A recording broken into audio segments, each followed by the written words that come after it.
আমার স্নেহের প্রিয় ছাত্রছাত্রীরা, আজ আমি চতুর্থ শ্রেণীর ক্লাস নেব। তাই চতুর্থ শ্রেণীতে তোমরা যারা পড়ো, তোমাদের আমাদের পরিবেশ বইয়ের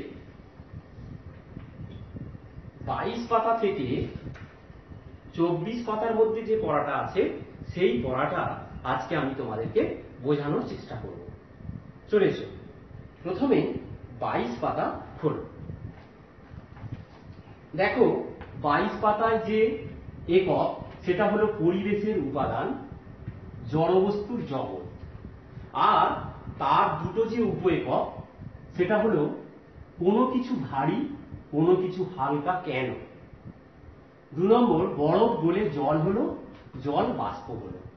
এই দুটো উপ একক নিয়েই আজকে আমাদের আলোচনা। দেখো, এখানে তোমরা পড়লে বুঝতে পারবে যে আমরা আমাদের আশেপাশে যে সমস্ত জিনিস দেখতে পাই, তাদেরকে আমরা কি বলি? বস্তু, তাই তো? আর ওই বস্তু যে জড় পদার্থ দিয়ে গঠিত, তাকে বলে পদার্থ। কেমন? তাহলে বস্তু আর পদার্থ ব্যাপারটা জানলে, যদি বলা হয় তোমাদের ব্যাগে, স্কুল ব্যাগে বই, খাতা, পেন্সিল বক্স আছে, সেটা ভারী না একটা পেন্সিল বক্স ভারী? যদি তোমাদেরকে প্রশ্ন করা হয়, তোমরা নিজেরাই উত্তর দেবে যে বই ভর্তি যে ব্যাগটা, সেটা নিশ্চয়ই পেন্সিল বক্সের থেকে ভারী, এটা নিশ্চয়ই বলবে। আবার যদি বলা হয় একটা পেন্সিল আর একটা বোতল, জলের বোতল, এই দুটোর মধ্যে কোনটা হালকা? তোমরা নিশ্চয়ই বলবে পেন্সিলটা। জল ভর্তি বোতলের থেকে পেন্সিলটা হালকা। তাহলে দেখো, তোমরা হাতে করে বা আমরা হাতে করে অনুভব করতে পারি, বুঝতে পারি যে কোনটা ভারী, কোনটা হালকা। কিন্তু সেটা কতটা ভারী এবং কতটা হালকা, সেটা কিন্তু আমরা বলতে পারি না এবং বলতে পারবো। এগুলো বলতে গেলে আমাদেরকে কি করতে হয়? আমাদেরকে দাঁড়িপাল্লা ব্যবহার করতে হয়, অর্থাৎ সাধারণ তুলা যন্ত্র ব্যবহার করতে হয়। আমরা বাজারে গিয়ে বা দোকানে যদি কোনো কিছু কিনতে যাই, আমরা দেখি যে দোকানদার কি করছে না, যদি বলি যে 1 কিলো ডাল দাও বা 1 কিলো চাল দাও, তখন তিনি কি করছেন? দেখবে যে এইরকম একটা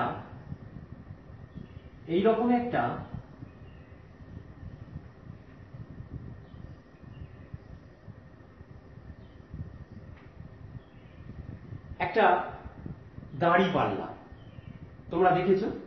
এখন অবশ্য ইলেকট্রনিক্স মেশিন হয়ে গেছে, তাতে কি হয়? মাপা হয়।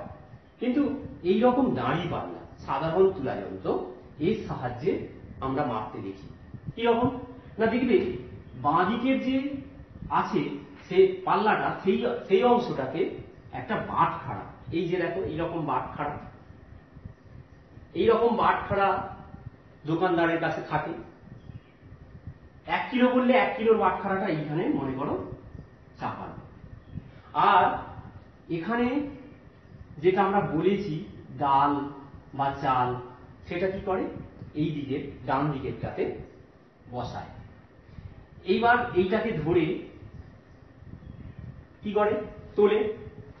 যখন এটা সমান হয়ে যাবে, দুটো পাল্লাই যখন সমান হয়ে যাবে, তার মানে এই 1 কিলো বাটখারা সমান হয়ে যাবে। যখন ডান দিকে যে চাল বা ডাল মাপা হচ্ছে, তখনই কি হয়ে যাবে? এর পরিমাণটাও কি হলো? 1 কিলো। এই যে পরিমাণটা, অর্থাৎ ডাল বা চাল, এই যে আমরা বললাম, এটা হচ্ছে ভর, এটা হচ্ছে কোনো বস্তুর ভর। তাহলে দেখো, একটা কথা চলে এলো, ভর। ভর মাপা হয় না, কোনো বস্তু যে পরিমাণ জড় পদার্থ দিয়ে গঠিত সেটাই হবে তার ভর। তাহলে এখানে এই যে চালটা বা ডালটা মাপা হচ্ছে, যতটা পরিমাণ সেটাই হচ্ছে তার ভর। তাহলে ভর ব্যাপারটা বুঝতে পারলে তোমরা? এটা পড়লেই তোমরা আমি যেটা বললাম সেটা বুঝতে পারবে। এইবার যদি মনে করো 1 কিলোর জায়গায় কেউ 500 বলতে পারে, 500 গ্রাম কি 200 গ্রাম কি 100 গ্রাম জিনিস কেনার জন্য দোকানদারকে বললে, তখন এইদিকে সেই বাটখারাটা 100 গ্রাম কি 500 গ্রাম বাটখারাটা চাপাবে, আর এইদিকে সেই পরিমাণ জিনিসটা চাপাবে, এবং সমান হয়ে গেলে সেটা ততটা পরিমাণ 500 গ্রাম কি 200 গ্রাম কি 100 গ্রাম। কেমন? এইবার দেখো এই অংশটাতে দেখো দিয়েছে কিভাবে এই যে সাধারণ তুলা যন্ত্র বা দাঁড়িপাল্লা আমরা ঘরেতেই তৈরি করতে পারি। এটা খুব সহজ। তোমরা কি করবে, একটা এইরকম লাঠি নেবে, মনে করো এটা একটা লাঠি।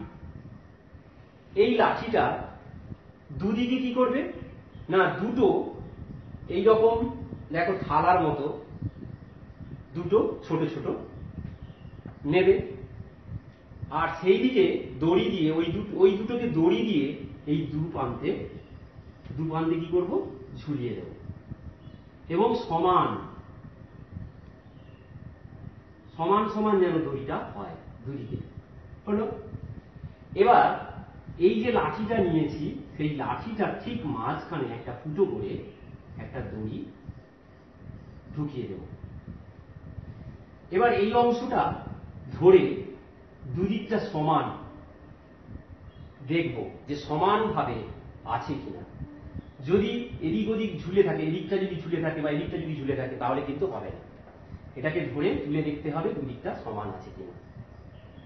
এটাই হয়ে যাবে। এইভাবেই আমরা কি করলাম, দাঁড়িপাল্লা তৈরি করে নিলাম।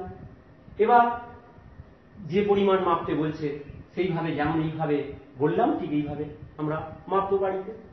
ঠিক আছে? বাটখারা থাকলে বা ভালো, আর তা না হলে কি হবে না, যেটা মাপছো এইদিকে হয়তো কিছুটা বালি নিলে, বালি দিয়ে দেখলে যতটা এখানে মনে করো আমি কিছু মাপছি, চিনি মাপছি, মনে করো 100 চিনি, এদিকটা 100 চিনি দিলাম, আর এখানটা বালি দিতে যখন দেখবো দাঁড়িপাল্লাটা সমান হয়ে গেছে, তাহলে ততটা পরিমাণ বালি হচ্ছে এই 100 গ্রাম চিনির সমান। এখানে যে চিনিটা দিয়েছি সেই চিনির সমান। কেমন? এইভাবে আমরা দাঁড়িপাল্লা তৈরি করে নিতে পারি।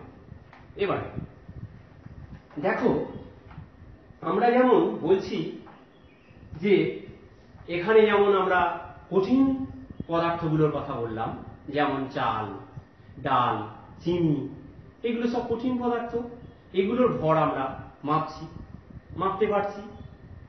সেরকম দেখো জল একটা তরল পদার্থ, তোমরা এর আগেই জেনে গেছো।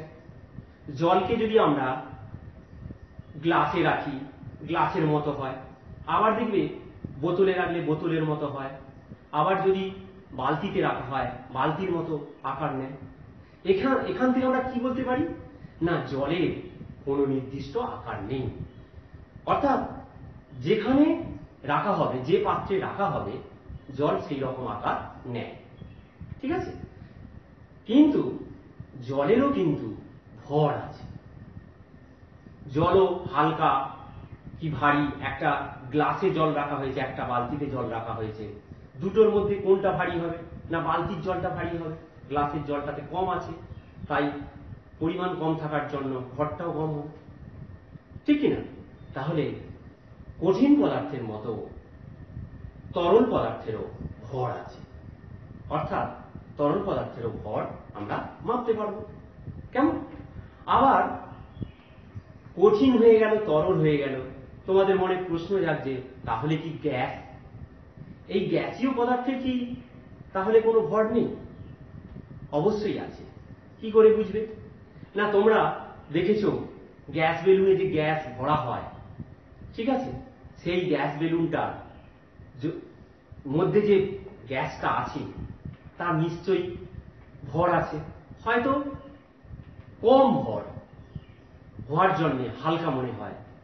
কিন্তু যদি এইটা বলা হয় যে আমাদের যে গ্যাসে রান্না করা হয়, অর্থাৎ গ্যাস সিলিন্ডারে যে গ্যাস ভরা আছে, দেখবে যখন গ্যাস কাকু গ্যাস দিতে আসে সিলিন্ডারে করে, তখন দেখবে গ্যাস কাকু কাঁধে করে সিলিন্ডারটা বেশ ভারী মনে হয় আনছে যখন।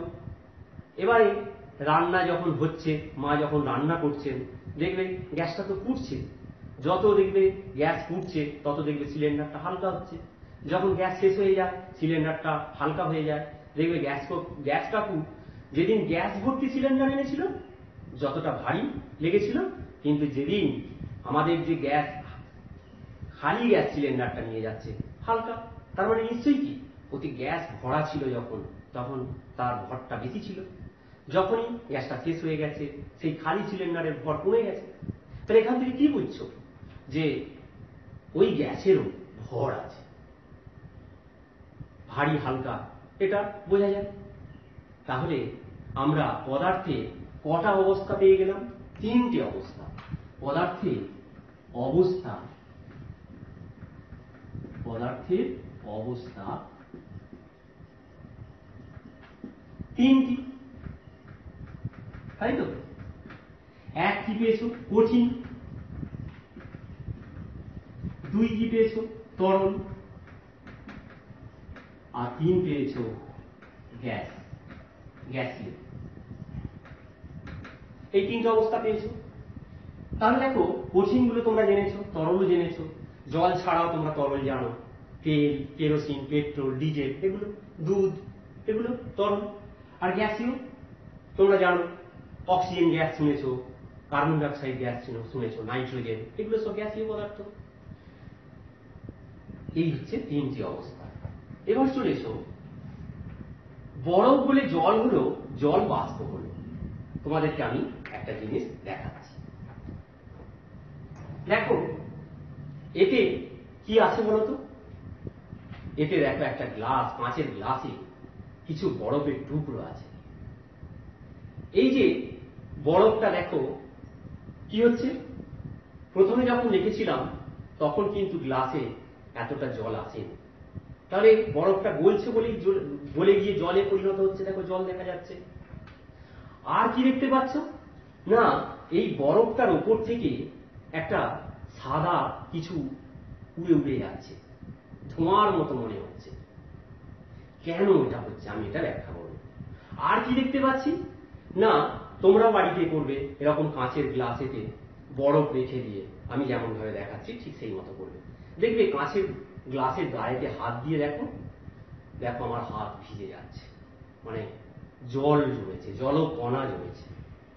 তাহলে দুটো জিনিস কি কি বললাম, বরফের উপর থেকে একটা ধোঁয়ার মতো উড়ে যাচ্ছে, আর কাঁচের গায়ে বিন্দু বিন্দু জলকণা জমেছে। কেন এটা হয়েছে? কেন হয়েছে জানো? প্রথমে বলি, এই যে বরফের উপর থেকে ধোঁয়ার মতো যে সাদা, আসলে ওটা ধোঁয়া নয়, ওর কোনো গন্ধ নেই, তাহলে ওটা ধোঁয়া নয়। ওটা কি তাহলে? না, ওই যে বরফের উপরিভাগ থেকে জলীয় বাষ্প, ওপরে বরফের সংস্পর্শে, আমরা জানি বাতাসের মধ্যে কি আছে, জলীয় বাষ্প আছে, বিভিন্ন গ্যাস ছাড়াও জলীয় বাষ্প আছে। সেই জলীয় বাষ্প বরফের সংস্পর্শে এসে কি হচ্ছে, ছোট্ট ছোট্ট জলকণায় পরিণত হয়েছে। আর সেই জলকণাতে আলো পড়ে, সূর্যের আলো পড়লে ওই রকম সাদা সাদা মনে হয়। একটা জলকণা নয়, এরকম অনেক জলকণা ওই বরফের কাছাকাছি আছে বলে, আর তাতে সূর্যের আলো পড়ে বিক্ষিপ্ত হচ্ছে। সেই জন্য কি হচ্ছে না, ওই ছোট্ট জলকণাগুলো সাদা সাদা, এবং দেখবে কিছুটা বরফের অনেকটা দূরে যখন চলে যাচ্ছে আর কিন্তু দেখতে পাই না। কেন না, ওই জলকণাগুলো ওপরে উঠে গিয়ে সেটা কি হচ্ছে, বাতাসের সঙ্গে মিশে যাচ্ছে। মিশে যাওয়ার জন্য আর সাদা দেখতে পাচ্ছি না, আর ধোঁয়ার মতো দেখা যাচ্ছে না।